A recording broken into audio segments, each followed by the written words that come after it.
Good morning, good afternoon, good evening, wherever you are. Welcome to Virtual Grand Rounds. I'm your host, Eric Lim, and this week it's a great delight for me to present a speaker and a discussant. Our speaker for today is going to be the very world-famous John Heymach from the MD Anderson, and you may know John from many studies like Lone Star, Bright Star, but also his recent paper in the New England Journal. As always, this is Premier Education brought to you at no cost, thanks to our sponsors, AstraZeneca, Medtronic, and Medela, the sites of care. We're also very privileged to have Dr. Tom Newsom-Davis as a discussant. Because of the time difference, Professor Heymach is going to be sending a video to us that we will present in the recording. And as you know, Dr. Tom Newsom-Davis is a very well-known oncologist here in the UK and also chairman of the British Thoracic Oncology Group. So without further ado, I'm going to start sharing the screen and let Professor Heymach do the talking. Hi everyone, I'm John Heymach, Chairman at Thoracic Head and Neck Medical Oncology at MD Anderson in Houston, and it's really my honor to be invited to present here at the Virtual Ground Rounds in Thoracic Surgery at the Royal Brompton Hospital. I'm going to be talking about HER2 alterations in non-small cell. Here are my disclosures. So I'll start off by saying HER2 mutant and HER2 amplification or overexpression are two really distinct things. When we're talking about the driver oncogene in non-small cell, we're really talking about the HER2 mutants. Sometimes they're amplified, but they're usually not. HER2 overexpressing or HER2 amplified really aren't strictly drivers. And you can see this from this analysis we recently reported at 3,000 patients with HER2 alterations. On the left, you can see the mutations, and you can see they don't commonly have overlapping drivers. On the right are the amplified, and you can see they have lots of other co-occurring driver alterations there. They also are more like the general non-small cell lung cancer population in terms of having a high tumor mutation burden. We believe they're more responsive to immunotherapy, but they are less responsive to HER2 inhibitors overall. So to summarize this, HER2 mutants are more likely to be exclusive of other drivers, current non-smokers, lower TMB. HER2 amplified are more like HER2 wild type tumors. And really we're focused on HER2 mutations in terms of the recent new therapeutic approvals. Now when it comes to HER2 mutations, if you look across all cancers, they occur mainly in the tyrosine kinase domain. Here from the green to the blue, exons 18 to 21 are the tyrosine kinase domain with occasional extracellular mutations. In non-small cells specifically, they're mainly exon 20 insertions, with the three most common being the HER2 YVMA, HER2 GSP, and the HER2 VC. Those are the three most common fusions. YVMA is more than half of them. Okay, now the current landscape as of summer 2025, before all that's happened in the past year, was just platinum doublet as first line, trastuzumab deruxtecan as the second line, and then docetaxel. Here's the DESTINY-Lung2. This led to the FDA approval of trastuzumab deruxtecan in the second line setting. And overall, this is at the 5.4 milligram per kilogram dose, 10-month median PFS, response rate 50%. There was, however, a 14.9% ILD rate at the 5.4 milligram dose, although rates of grade 3 ILD were just around 1%. This is considerably better than the earlier studies. Now, recently, we've reported some of the mechanisms by which tumors become resistant to trastuzumab deruxtecan or TDXD. What we've observed is it's mainly resistance to the deruxtecan payload that's part of TDXD, and that payload resistance can be mediated by Schleffen-11 loss, increased expression of the efflux transporter ABCC1, but there are some other mechanisms. You can get extracellular domain 4 mutations, that's where trastuzumab binds to, or even lose the extracellular domain. Most of these resistance mechanisms retain responsiveness to TKIs. Now let me move on to TKIs. One of the challenges with TKIs is that different mutations, and there are diverse HER2 mutations, have different effects on the binding pocket. Here we're showing a modeling of the kinase pocket from our earlier publication. And here we're showing them a volume of the pocket. So if the curve shifts to the right, that's a bigger binding pocket. To the left is a smaller binding pocket. And this is a molecular dynamics simulation, so it's showing it over time. Green is showing the wild type. And you can see the insertions, like the YVMA, shown in blue, cause the pocket to get smaller, more constrained, more steric hindrance. And then this impacts the drugs that it's sensitive to. So drugs need to specifically be designed for the HER2 exon 20 insertion pocket because the binding is different than the HER2 wild type pocket. Now, the HER2 exon 20 insertion pocket resembles the EGFR wild type pocket or the EGFR exon 20 insertion pocket. And this is why the early TKIs that were tested all had EGFR-related toxicity. And because of the EGFR-related toxicity, they couldn't be tested at high enough doses to be highly effective. So you can see for the first generation of drugs that were tested, including Poziotinib, which we spent a lot of time working on, moderate efficacy with the PFS of 5.5 months. You can see an objective response rate of 28% for that drug, and high rates of EGFR-related toxicity like grade 3 rash and diarrhea. So clearly we need to find drugs that can inhibit the HER2 kinase, especially the exon 20 insertion kinase, but not inhibit wild-type EGFR. So Zongertinib is an oral HER2-sparing, HER2-specific, but EGFR-sparing TKI. On the left, and this is from our recent publication with Boehringer Ingelheim, it's showing the selectivity. So the lower the dot is, the more selective it is for HER2 mutant versus EGFR wild type. And you can see Zongertinib is more than 2 orders of magnitude more sensitive, more specific for HER2 mutants than the earlier drugs we tested like Poziotinib, highly effective in preclinical models. And, when we think about the HER2 pocket is a little bit larger than the EGFR pocket. It only differs by a little bit. So drugs like Zongertinib actually are able to use this back pocket in a way that it causes steric clashes with the EGFR pocket but fits into the HER2 pocket. And this is part of how the specificity can be achieved. So it fits really deeper in the pocket in HER2, but it can't fit into the tighter binding pocket space of EGFR. It also leverages a key difference between the EGFR and HER2 kinase pocket, which is this S783 residue, and this turns out to be critical for the selectivity of HER2 versus EGFR. So we conducted the BEAMIAN Lung 1 study with a variety of different cohorts, starting with cohort 1, which is in patients with the tyrosine kinase domain mutations who had second-line disease, so after platinum therapy. And here we'll jump right to the major results. You can see the drug is highly active. This is at the 120 milligram dose, a response rate of 71%. Median PFS of 12.4 months, duration of response 14.1 months. So you can see this is really dramatically better than the first generations of TKIs, with about a 30% response rate and about a 5-month PFS. So based on these results, the FDA granted accelerated approval to Zongertinib in the second-line setting for patients with HER2 tyrosine kinase domain mutations. Safety profile was very good for the drug, and I think in large part because of this HER2 specificity. Only 1 patient had grade 3 diarrhea. Only 7% of patients needed a dose reduction at the 120 dose, and only 3% had dose treatment discontinuation, and no ILD. Again, this gives a real advantage over trastuzumab deruxtecan that had 14.9% ILD. So manageable safety profile overall. So we then moved to first-line studies. So this is a recent report. And in the first-line setting, even better activity was observed, 76% response rate, 96% disease control rate, and a longer PFS, as you'd expect, 14.4 months, with a duration of response of 15.2 months. We did observe evidence of intracranial activity.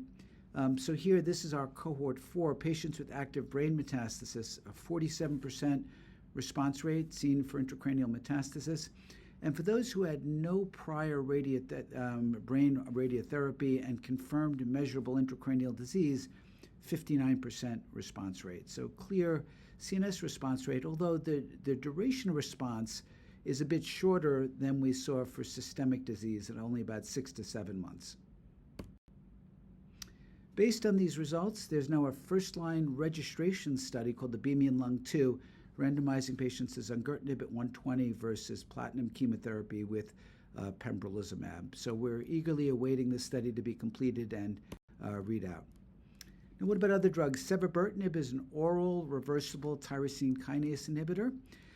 It is a non-covalent drug, and it's worth pointing out that the covalent linkage between these TKIs and HER2 occurs at the 805 residue.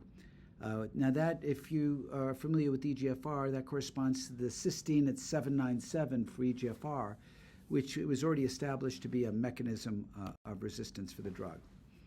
Now this study was led by my colleague Shineng Li, and in the second-line setting, we see an objective response rate of 62%, median PFS of 8.3 months.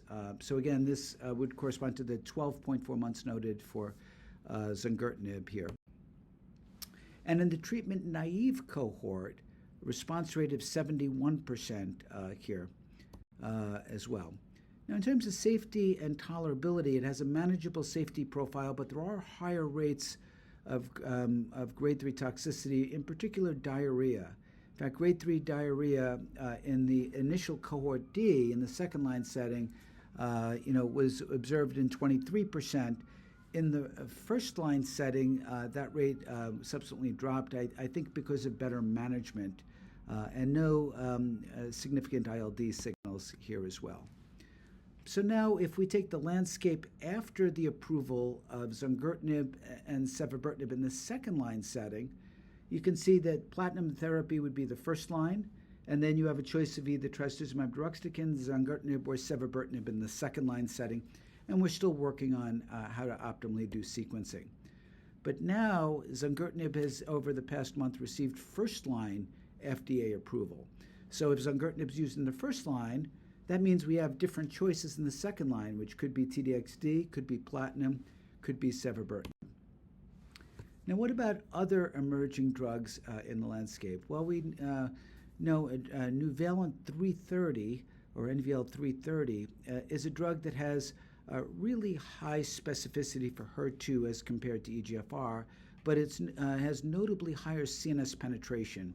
In fact, and this is data reported by Nuvalent, if you look at the brain exposure, a metric we call the KPUU, you see the KPUU is significantly higher for the Nuvalent than it is for Zongertinib or Lorlatinib, a drug we know has really outstanding CNS activity. And you can see the intracranial activity in the mouse models is really substantial as well, and higher brain exposure than observed for TDXD. So, given the high rate of brain metastasis seen in patients with HER2 mutations, this could provide an option for better CNS coverage as well.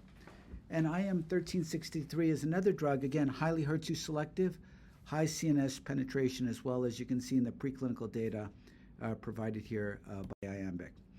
Now, Iambic and Nuvalent are both in phase 1 testing.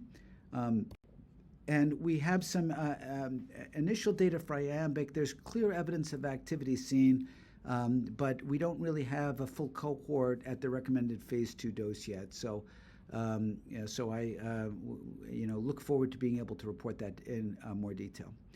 Now, let me talk briefly about an emerging area, and I think we'll know a lot more about this in the upcoming months, but I'll just report some of the initial data.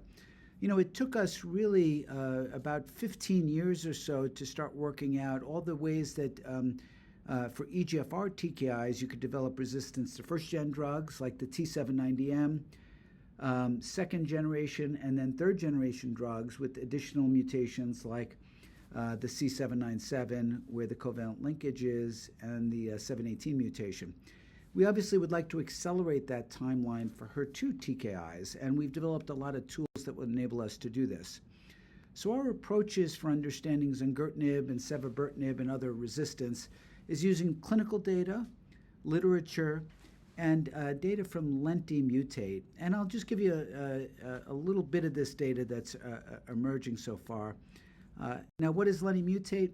Well, this is a way to do scanning mutagenesis across the entire tyrosine kinase domain or the entire gene. And we use an error-prone reverse transcriptase. This was developed by Rolf Kittler in his group, or refined by his group. And so you generate a whole host of different mutations that cover the entire tyrosine kinase domain, and then you select for which ones cause resistance. And here, this is some of the early data, not yet published, but we've reported some of this at AACR, about resistance mutations for Zongertinib. And among them we see are the 805 and the 798 residues. Those correspond to the C797 of EGFR and the T790M of EGFR. So lessons we've learned from the earlier drugs. The L726F, that corresponds to the L718 mutant in EGFR that causes osimertinib resistance, but not first-gen resistance. And a couple unique ones like this S783P that we observed. Now, we see these cause resistance, and we've been able to validate all the ones I just mentioned using a variety of different preclinical models that I won't be showing you in the interest of time. But I think an important question is, if you develop that resistance, could you target it with other TKIs? Well, here I'm showing the 805 residue, and the 805 residue is where you get the covalent linkage, as shown on the left with that little yellow portion, to the protein itself at the cysteine at 805. Now, if you've got a mutation on the right, like the C805S, where the cysteine is changed to a serine, well, then it can't form that covalent linkage, and the binding energy is markedly dissipated. Now, Cevabertinib binds non-covalently, and so there we don't see resistance induced by the C805S residue as well. Now, does this hold up clinically? Well, it does. Here you can see the GSP fusion, and both Zongertinib and Cevabertinib are effective in mouse models. But when we add the 805S, you can see suddenly there's resistance to Zongertinib, but Cevabertinib retains its efficacy. So we can validate in vivo this resistance mechanism. And I can tell you now we are observing this resistance mechanism in the clinic. So our prediction is that it would be responsive to Cevabertinib. So let me summarize this. We now have new HER2-specific TKIs that are active in HER2 mutant non-small cell. Zongertinib is now approved in the first-line and the second-line setting. Cevabertinib is approved in the second-line setting after platinum therapy. T-DXd continues to be approved in the second-line setting, and its resistance is mediated, at least in part, by payload resistance mechanisms like Schleffen-11 loss, TOP2 alterations, and I refer you to the Nielsen paper for more details about that. And TKIs have distinct mechanisms of resistance that can help us guide rational sequencing. Furthermore, we have a series of emerging TKIs that may improve the selectivity for HER2 versus EGFR, as well as the CNS penetration. So, I think this is really going to transform the care of patients with HER2 mutant non-small cell. We've already seen this in the past year, and I think the near future promises to bring even better therapies. So again, thank you all for your attention. I apologize I can't be there in person, but it's really been an honor to chat with you all. Thank you. Wow, Tom, that's pretty impressive. What an amazing presentation. Can I start by a general question? What's your view on the access and with regards to funding and technology in research done in the US and UK? I'm increasingly finding a bigger and bigger divide the more of these sessions I do. Yeah, it was a great presentation, wasn't it? And a masterclass in HER2. It's the kind of thing you're going through and you keep thinking, must remember this bit. Yeah, I think there's a global competition for research, and I think that it is increasingly difficult in some places to get research funding. I think research funding, when times are tight and money is tight, generally is often cut. I guess all of us, we have an onus to try to make sure the research environment in our own countries are as good as possible. We want to make sure there's access to everyone for clinical trials. They're not just located in one country. Yeah, thank you. And also I was going to ask, in John's presentation, he mentioned that Zongertinib was approved by the FDA based on the overall response rates alone. That's presumably a move to faster approval of promising drugs without the need for the randomized control trial to demonstrate OS. Is that the same here in the UK as well? Yeah, that's absolutely right. I mean, the premise is the same, which is if you've got a very active drug, and it's clearly showing good efficacy in these early phase trials, you don't need to wait 5 years for a randomized multinational study with all the endpoints if you really think it's going to work. So there is a move by the FDA. I think it's very sensible to try to pick out those drugs which you think are going to be there. And there is a move in other countries to allow licensing and funding often predicated on later results. So they'll say, okay, we'll make this available. In the UK, we often have this through the Cancer Drugs Fund. Other countries have other approaches saying, okay, you've got the approval for the moment. This is provisional. Come back to us in a year or two with some real world data or some more mature data showing that survival benefit, and then we will reassess longer term funding. Thanks. Is zongertinib also approved in the UK, I presume? No, not at the moment. So at the moment, it is available through access schemes in the relapse setting after platinum-based chemotherapy. There is an application going through to NICE, which is the funding body in the UK. The first line approval is not yet there, and I think that's needs a little bit more time for the great data we've seen to shake out. And really, it's the phase 3 study which is ongoing, which I think we want to see. So not licensed yet, but there is an access study after platinum-based chemotherapy. Right. And presumably, I mean, with such great results, I'm anticipating that this is going to be a positive trial.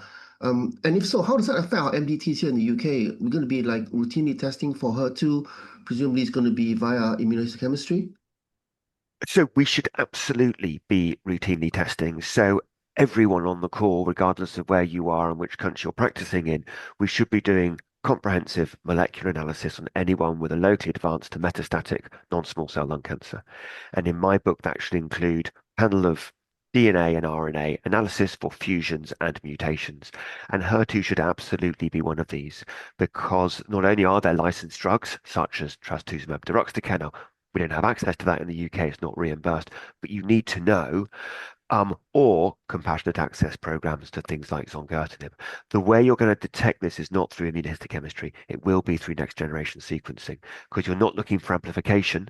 You're not looking for IHC. You're looking for a mutation, and you will pick that up in your DNA analysis, and you need to make sure that you've read the interpretation correctly through your molecular scientist. And if you're not clear, there's something abnormal in HER2, and you're not sure, speak to your lab and say, is that an activating mutation? Remember that some labs will report HER2 as ERBB2. So it's really helpful to look at that. If you want to know, through BTOG, British Thoracic Oncology Group, we are making available free guidelines of how to interpret your molecular test result because it's really, really difficult, and we do understand that. And they're not always the most logical documents to read, I think it's fair to say. I think moving from a more global perspective, right? Because many of these drugs are not yet licensed, either here in the UK or around the world, you're going to get a big pushback because, as always, healthcare cost is a big issue. With regards to next generation sequencing, how do you think the timing of the results would affect, I think the duration it takes to get results affect our practice? Yeah, it's the biggest challenge I have. I think one of the most difficult things I do is I see people with a new diagnosis of stage 4 disease. They're absolutely terrified. They're not feeling very well. And I say, I've got to wait for the molecular result. And I'm often waiting 2 weeks. We have a good system, but still I'm waiting 2 weeks, sometimes 3 weeks. We can improve that. We can improve that by doing circulating tumor DNA, ctDNA, otherwise known as liquid biopsy. We can improve that by speeding up our pathways to try to find out where the delays are and trying to do reflex testing.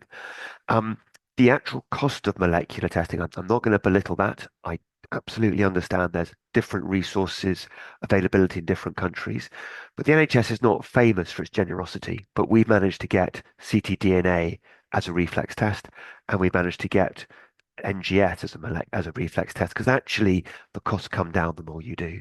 So I think we should all work together to try to make sure they're available and educating people to say, make sure that all the teams know to do this, I think is the way forward.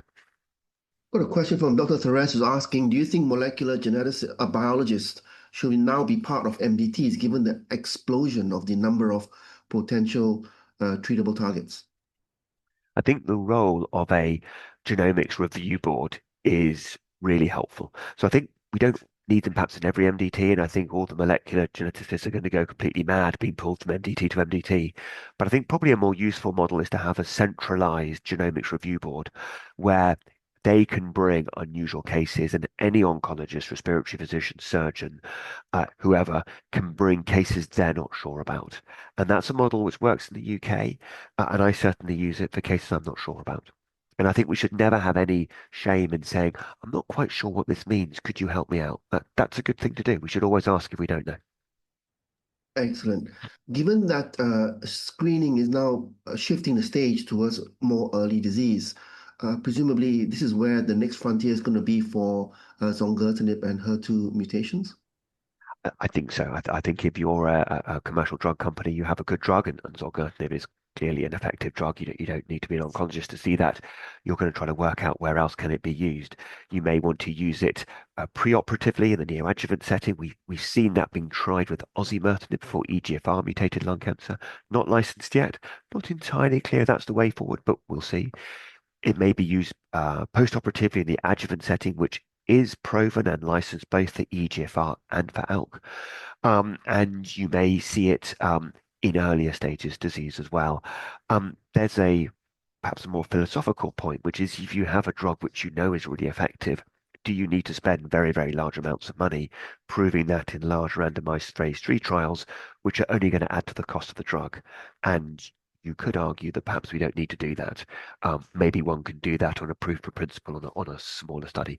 But I would be very surprised if this class of drug doesn't end up being used in the locally advanced and earlier stages in the future. Where it's really needed now is an advanced stage. Yeah, I presume the large-scale RCTs are required for NICE approval because cost effectiveness will be based on survival.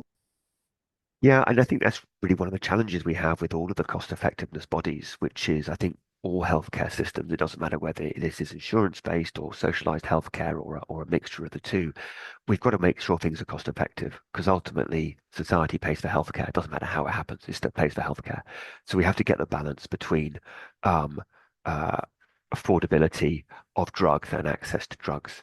Um, I think that with a bit of intelligence, we can use smaller studies which are less expensive to run but still give valuable data as opposed to waiting for the very large studies.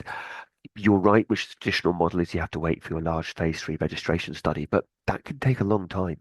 And if you've got a very effective drug which is preventing recurrence in an early stage cancer, you could be waiting years for your survival benefit. So that's not a great situation to be in.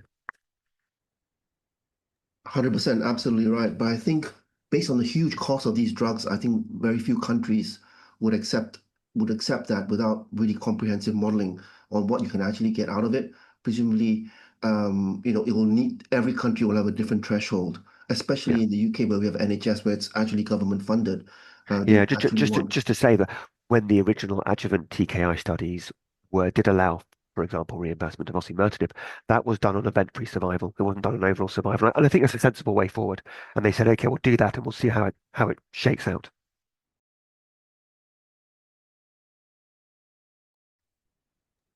Excellent. Well, Tom, thank you so much for your time today and for interesting discussions. As usual, there are much more questions and we have time for answers. Next week, we're going to have Catherine Arbour from the Memorial Sloan Kettering to talk to us about KRAS mutations with novel therapeutic advances. So once again, thank you to AstraZeneca and Medtronic, as well as our sponsor, Medela, the Science of Care, to Professor John Heymach for a phenomenal presentation today, and also to you, Tom, for your time and expertise for our discussions. My great pleasure. Thank you for asking me. Thank you. Bye-bye.